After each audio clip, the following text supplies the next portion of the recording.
Hi, I'm Lawrence, and this is Sporting Law from the team at Sprung. Alright, picture this. It's the summer of 1984, Los Angeles, and the Olympic Games are in full swing. The city's buzzing, the crowds are roaring, and the women's 3,000 meters, well, that event was one of the hottest tickets in town. Why?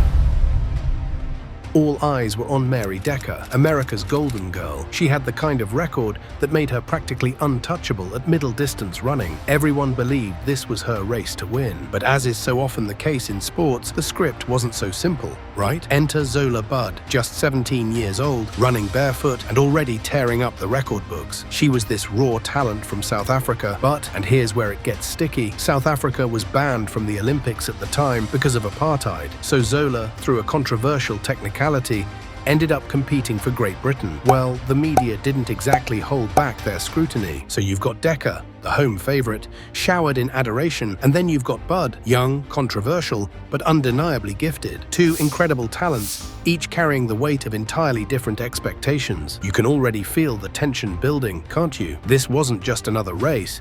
It was two clashing stories, two Olympic dreams, orbiting the same track. Now, think back, maybe to a school track meet or some neighborhood game where the crowd picks favorites. There's always that one athlete everyone thinks will dominate, right? But then, out of nowhere, someone else shakes it up. That's kind of how this race felt, except the stakes were sky high. The pressure on both women was unimaginable, and with a sold-out stadium leaning in and millions watching from home, you could almost feel the air crackle as the gun went off. And as those laps ticked by, the race itself became its own character, alive with strategy and movement and, well, anticipation.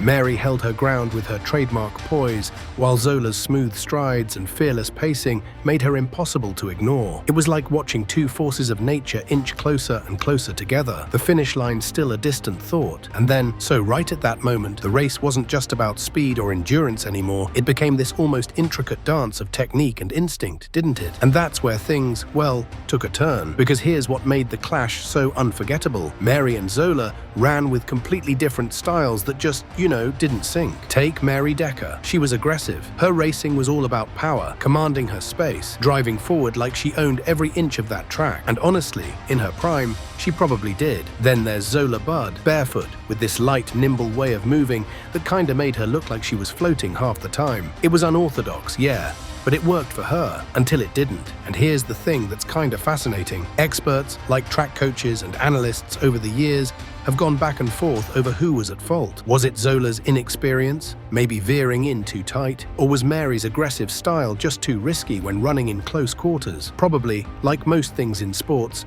it's somewhere in between.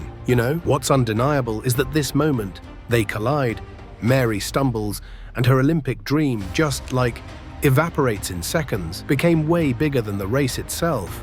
It turned into one of those moments that, honestly, lives on in sports mythology. Like think about Maradona's Hand of God goal, or even something like Bill Buckner's World Series era. They're not about stats or medals, they're about the drama, the fallibility, the what could have beens, moments that make sports, well, human. And that's the thing. In one split second, the race went from being about winning to being something entirely different. But what happened next is just as interesting. So, after the dust settled, what happened to Mary Decker and Zola Budd? Well, for Mary, the image of her sitting on the track, cradling her leg in tears, became one of the enduring symbols of heartbreak in sports. That moment haunted her for years, becoming a defining chapter in a career that was already nothing short of legendary. I mean, she still stands as one of the greatest middle-distance runners of all time, but that Los Angeles Olympic dream was never fully realized. It was like, in a way, that fall overshadowed the peaks of her achievements, at least in the public's eye. And Zola Budd, you'd think she might have moved on, right? But no, the controversy stuck to her,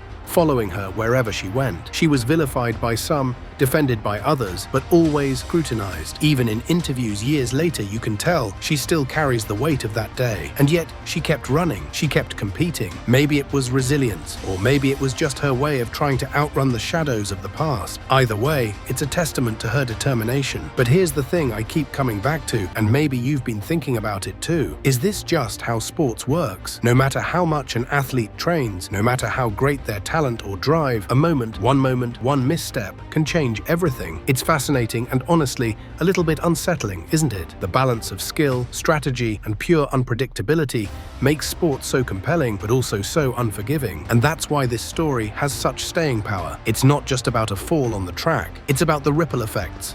The way one shared moment can alter two lives forever. It's about the fragility of dreams and how even the brightest ambitions can be shaped by forces beyond control. That's what makes the Bud Decker collision not just a footnote in Olympic history, but a reminder, a reminder of how sports, life, all of it, it's messy and unpredictable, and at the same time strangely beautiful. So I'd love to hear what you think about this. When you look back at moments like these, how do you weigh chance versus preparation, fate versus choice? Maybe in the end, it's not even about choosing one over the other. It's about embracing the chaos, the unpredictable dance that makes sports so, well, human. Please let me know your thoughts on this in the comments section, and please don't forget to subscribe and like this video.